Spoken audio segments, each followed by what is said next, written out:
Hello বন্ধুরা, আমি সৃষ্টি আবার একটা নতুন ভিডিও নিয়ে আপনাদের কাছে ফেরত এসেছি। আজকের দিনটা আমাদের বাইরে দিয়ে শুরু হয়। আমি অলরেডি ব্রেকফাস্ট করে এখন দুপুরবেলা আমরা বেরিয়েছি একটু সুপার স্টোরে যাওয়ার জন্য। যেহেতু আমার আজকে কাবাব বানানোর ইচ্ছা ছিল, কিন্তু কিছু ইনগ্রিডিয়েন্টস আমার কাছে ছিল না, তো ওটাই নিতে আমি আর আমার হাজব্যান্ড যাচ্ছিলাম। আজকে ওয়েদার এত ভালো ছিল যে বাচ্চাকেও বেরোতে প্রবলেম হয়নি উইথাউট ব্ল্যাঙ্কেট।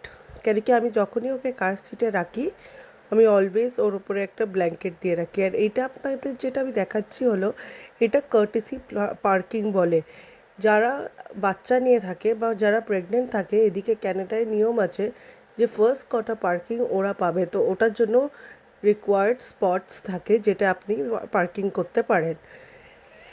এগুলো এখন নতুন স্প্রিং এসছে বলে, আর সামনেই সামার, তো বেশিরভাগ লোক বাইরে বসার চেষ্টা করে, বাইরে এনজয় করার চেষ্টা করে। তাই জন্য এই প্যাটিও সেট প্লাস গাজিবোগুলো সেলে চলছে, তো ওটাই আমি দেখতে এসেছিলাম। কেন কি আমাদের এখনও ওই দুটো জিনিসই নেওয়া হয়নি, তো আমরা দেখছি যে যেই স্টোরে ভালো পাওয়া যায়। এদিকে দেখবেন আপনারা কাটা ফুড, স্যালাড, ভেজিটেবল রাখা থাকে। এদিকে লোকের লাইফ খুব বিজি থাকে, তো ওরা যখন কাজে থাকে ওরা চায় যে ওরা নিউট্রিশন খাবারও খাক, কিন্তু ওটা ইজিলি অ্যাভেলেবেলও থাকুক। তো মার্কেটরা কেটে এমনি করে বাক্সতে ভরে সব কিছু সেলে লাগিয়ে দেয়, যেন যদি কেউ অফিসের মাঝখানে ব্রেকে আসে ওরা একটা বক্স গ্র্যাব করে নিয়ে চলে যেতে পারে। আর এটা সত্যিই খুব কনভিনিয়েন্ট থাকে। এটা আপনাদের যেটা দেখাচ্ছিলাম আমি, এদিকে হলো কুরকুরের প্যাকেটটা। আর এত জুস, এদিকে অ্যাকচুয়ালি সকালবেলায় খুব জুস খায়, তাই জন্য এই জুসের সেকশনটা প্রচুর। এটা তো আপনারা অরেঞ্জ জুস দেখলেন, কিন্তু আমি যদি নর্মাল ফ্রিজারে যাই আপনি দেখবেন অনেক রকমের জুস এদিকে পাওয়া যায়।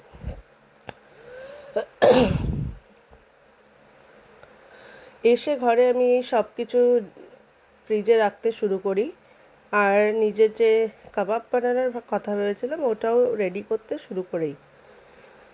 ক্যাপসিকাম পেঁয়াজও দেবো বলে ওইগুলোও কাটতে থাকি আমি আপনাদের সঙ্গে কথা বলতে বলতে।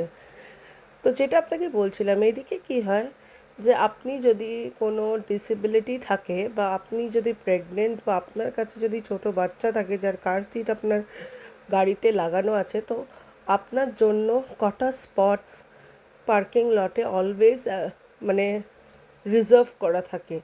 ওইদিকে নর্মাল পিপল পার্কিং করতে পারে না, কেন কি ওটা যদি ধরা পড়ে ওরা অনেক টাকার একটা টিকিট পেয়ে যায়।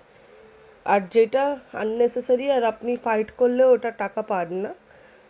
তো মোস্টলি যদি আপনার কাছে বাচ্চা না থাকে বা আপনি ডিসেবলের কার্ড না থাকে, নর্মালি কেউ ওদিকে পার্কিং করার চেষ্টা করে না। প্লাস এইটাও একটা জিনিস যে এইটা এইদিকের লোকের মধ্যেই আছে যে যেটা ওদের জায়গা না ওইদিকে ওরা ট্রাইও করে না ঢোকার। আপনি যদি এইদিকে দেখবেন যে নর্মাল একটা বুড়ি মানুষ হেঁটে যাচ্ছে, আপনি যদি হেল্প করারও চেষ্টা করবেন ওরা বলবে যে নো আই অ্যাম গুড। তো মোস্টলি পিপলরা নিজেদের ওপরেই নির্ভর, কেন কি ওরা অনেক শুরু দিয়েই নিজেরাই একা ওল্ড এজ হোমে থাকে। ঘর থাকলেও বাচ্চারা ওদের ওল্ড এজ হোমে দিয়ে দেয়, আর নিজেদেরই পেনশনের টাকা দিয়ে ওরা ওই ওল্ড এজ হোমে থাকে। এদিকে আমি ওই কাবাবের ম্যারিনেশনটা রেডি করছি। একটু ধনে পাতার পিউরি, লঙ্কার গুঁড়ো, জিঞ্জার গার্লিক পেস্ট, তারপরে দই, ব্ল্যাক পেপার, নুন দিয়ে ভালো করে ম্যারিনেট করে ওটা রেখে দেবো কিছুক্ষণের জন্য।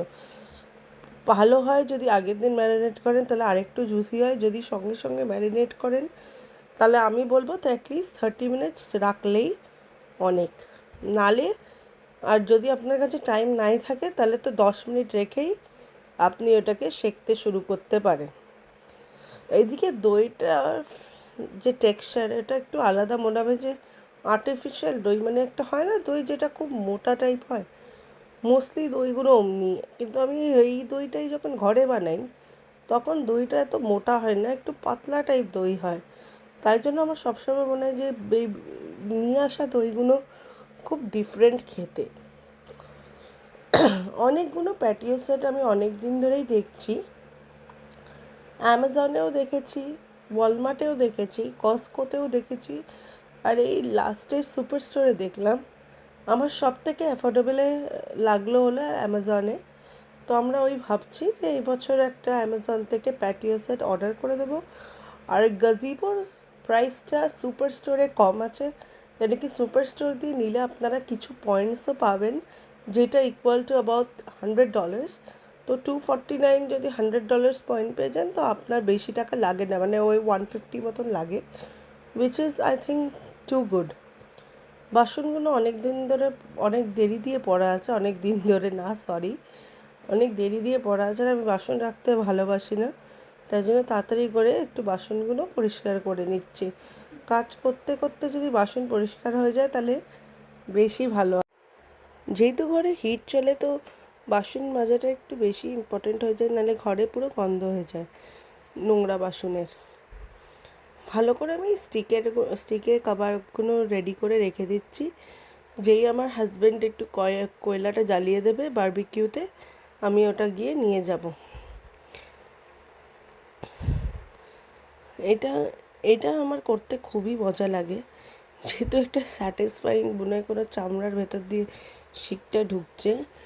আর এদিকে মোস্টলি আপনি দেখবেন যে সবাই একটার পরে একটা উইকেন্ড বারবিকিউ করে। মোস্টলি কী হয় যে ওরা গ্রুপে করে, তো পটলাকও হয়, প্লাস যেমন আমার ঘরে আপনি আসলেন আর পরের উইকেন্ডে আমি আপনার ঘরে গেলাম, তারপরে একটা তারপরের উইকেন্ডে আমরা অন্য একটা বন্ধুর ঘরে গেলাম। এমনি করেই এদিকে সবাই পটলাকটা করে। আর এটা করতে করতে যা বলছিলাম যে আমার বেবিকে নিয়ে তো বেরোতে খুবই ভাল লাগে, কিন্তু এখন ওয়েদারটা এত ভালো বলে আমি কী করি, বেবিকে ক্যারি করে বাইরে নিয়ে ঘুরতে থাকি। কিন্তু ও একটু মানে কী বলুন তো, যদি ওর ঘুম পেয়েছে তো ঘুমিয়ে যায়, কিন্তু যদি জেগে থাকে তো বাইরে বেরোলেও আপনি ওকে ঘুম পাড়াতে পারবেন না। এইটা একটা জিনিস। আর আজকে বারবিকিউটা করার জন্যই আমি মোস্টলি সুপার স্টোরে গেছিলাম, কেন কি আমাদের কাছে কয়লা ছিল না, লাস্ট ইয়ারেরটা পুরো শেষ হয়ে গেছিলো। আর চিকেন ছিল, কিন্তু আমার কাছে ক্যাপসিকাম আর আপনার মিল্ক পাউডার ছিল না, কিন্তু ওদিকে আমি মিল্ক পাউডার খুঁজে পাইনি। তো ম্যারিনেশনের সময় যে দুধটা দিতে আমি জাস্ট একটুখানি মিল্ক পাউডারের জায়গায় দুধ দিয়ে দিয়েছিলাম। আর ওটার টেস্ট আমার মনে হয় বেশি ডিফারেন্স হবে না, নালে তো দিতাম না।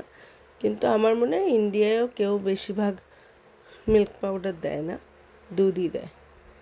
এটা আপনাদের বাইরের যেটা আমি বারবিকিউ করছিলাম ওটা নিয়েই দেখাচ্ছি। আমি অ্যাকচুয়ালি একা বসে করছিলাম, যেহেতু আমার ছেলে উঠে গেছিলো বলে আমার হাজব্যান্ডকে ভেতরে থাকতে হচ্ছিলো। ও খুব কান্নাকাটি করছিল আজকে, কিছুতে ঘুমাবে না বলে, সারা রাত ধরে ঘুমিয়েছে, তো আর ঘুমাতে চাইছিল না। তাই জন্য আমি ভালো করে নিজেই বানিয়ে সবগুলো ভেতরে নিয়ে যাব ভাবলাম। আর দেখুন স্কাইটা কী সুন্দর যে লাগছে আজকে, যে বলার নেই। আর বারবিকিউ আর ভালো ওয়েদার দুটোই কম্বিনেশনটা একদম অসম। এই দুটোই যখন একসঙ্গে হয় তখন আপনার মনও করবে যে বসে বারবিকিউ করি। আমরা রাত 10টা 10:30 অবধি বাইরেই ছিলাম, ছেলে ঘুমাচ্ছিল বলে অত প্রবলেম হয়নি, কিন্তু ও জেগে গেলে খুব প্রবলেম হতো। যেহেতু আজকে কিছু খাবার আলাদাভাবে বানানো হয়নি, তাই জন্য ভাবলাম একটা চিকেনের শিক খুলে একটা মানে কী করি যে পরোটার মধ্যে রোল টাইপ বানিয়ে দিই, যেন আমাদের পেটটা ভরে যায়। কেন কি রুটি বা চাল না খেলে ঠিক আমাদের পোষায় না, শুধু চিকেন খেয়ে আমরা ঘুমাতে পারি না। আর নাহলে আমার সারা রাতই মনে হবে যে আমার খিদে পাচ্ছে। তাই জন্য আমি মোস্টলি যদি পারি এই ফ্রোজেন পরোটাটা বার করেই দিই। আর তারপরে রোলের মধ্যে দেওয়ার জন্য একটু পেঁয়াজ কেটে নিচ্ছি। রোলে পেঁয়াজটা না থাকলে ঠিক রোলটা জমে না, তাই জন্য পেঁয়াজটা অলওয়েজ আমি ট্রাই করি যে দেওয়ার জন্য রোলে। মোস্টলি ডিমও দিই ফাটিয়ে একটা, কিন্তু আমার হাজব্যান্ড বললো যেহেতু আজকে চিকেনটা আছে তো এক্সট্রা করে ডিম দেওয়ার দরকার নেই, কেন কি রোল বানালেই আমরা একটু ডিমের রোলই বানাই বেশিরভাগ।